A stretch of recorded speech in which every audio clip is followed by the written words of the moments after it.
If you're an ultra aggressive player, then this opening and this game really could be for you because this scores really, really well at amateur level. But if you face this as white as well, what do? Do you play d4 and be ultra aggressive? Do you play knight c3 and be conservative? Or like Chernev says, are you super conservative and you play d3? Let's have a look at this game. It's fascinating. Welcome to Game 6 of my series. I am Benedictine, amateur player and writer, and this game is, wow, straight from the opening. This is revolutionary in my eyes. I have faced this opening as black. I've never really studied this line.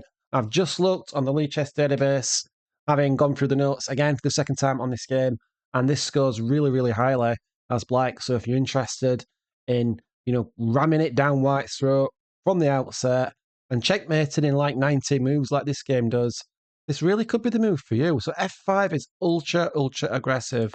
The idea is black is immediately challenging this pawn and opening lines for all sorts of attack. It's crazy. So what would you do as you're white, though, if you were white in this position? Because I've faced this myself, like I said in the intro, and d4 is really aggressive and is what we will see in the game. And the game just goes into fireworks. Knight c3, though, is more conservative. I play d3 actually in this position. I play d3 because I just maintain the pawn in the centre.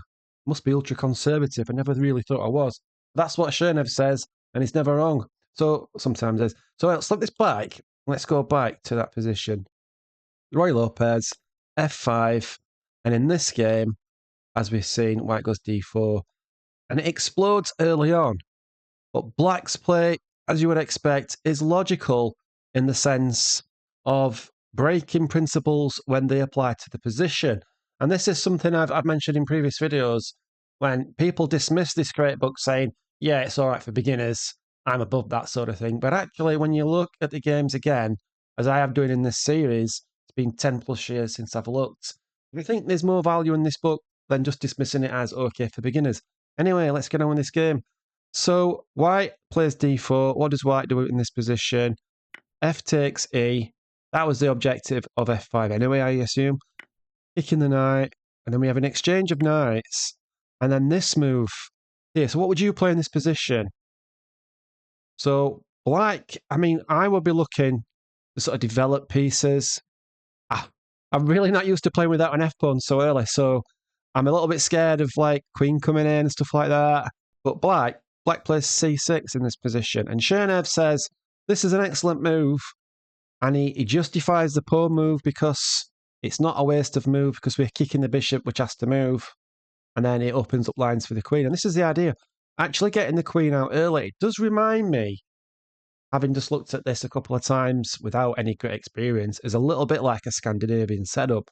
So if you play the Scandinavian as black, but you want to try a similar thing when you get your queen out early, but go for attack, then this also could be the game for you. I don't know.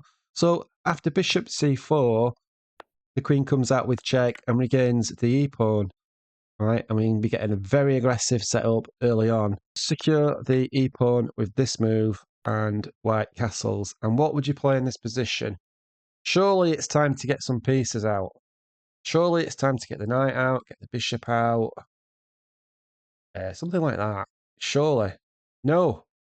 d5. It's another pawn move in the on. This is what I mean about Chernev being more than just get the pieces out, develop and castle. He does preach you have to look at the position and analyze the position.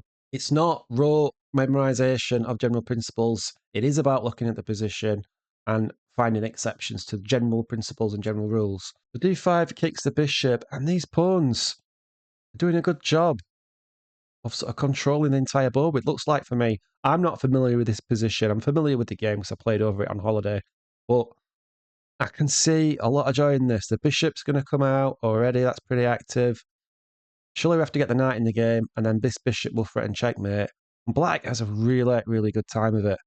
But let's have a look. Knight f6, bishop development, and yeah, bishop to d6, immediately just threatening checkmate. And again, it's not that white's going to miss this threat. It's white's going to have to make a weakness around the castle king, which is a very familiar theme on all of these games so far, from games 1 to 5. Am I brave enough to play this Opening, I don't know. Opening with tempo and aggression. How do you carry on the attack as black?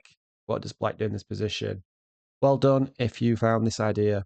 Bishop G4, just hitting the queen with tempo and hopefully getting this bishop to this square, which black does. So now we've got a clear idea, clear attacking plan. Wow, okay, really interesting. I think this is crushing for black already. Black has totally crushed this game. So where did white go wrong? What move lost white the game? White's not lost yet, but it's going to be pretty soon. Let's flick back and see where white went wrong. It could not be this early, surely. So it's definitely out of the opening where white goes wrong. D4, the computer doesn't like D4. And I'm not surprised, it's too aggressive to me. Does the computer like my move? D3. It does. It's the number one move. Don't call me the coffee house duffer for nothing. Can still play the right moves when it comes to it. Look at that. Brilliant. So yeah, actually, if white tries to be too aggressive, it seems to backfire. As you can tell, I don't know much about this opening, anything about this opening. I just play D3 and I've got away with it, basically, in my games as white. But this seems like it could really lead to a lot of explosive games because, let's face it, if you're hitting white with something like this early on, white as a Royal Plus player will have come across this position, because I have, but really, if they make a wrong move, black is in a massively commanding position, as we've seen in this game. Let's go back to the attack.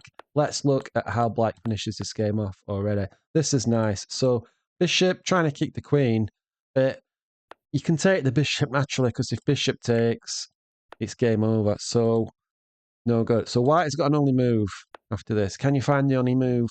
Which I placed in one of my 1 move in 1 minute videos at some point. So the only move here is, yeah, knight to d1. And you might say, well, yeah, it's an only move, but black's going to win anyway. But I still think it's important. I think it's a good idea to try and find these defensive moves anyway. White tries to stave off this attack, but it's still not good enough in the position. So we have the other knight. So let's have a look at how this finishes. And that's it. Game over. Shoo! Yes, we could have done it. Right, so there is the next video on this series. There is a complete playlist. Enjoy. Thanks for watching.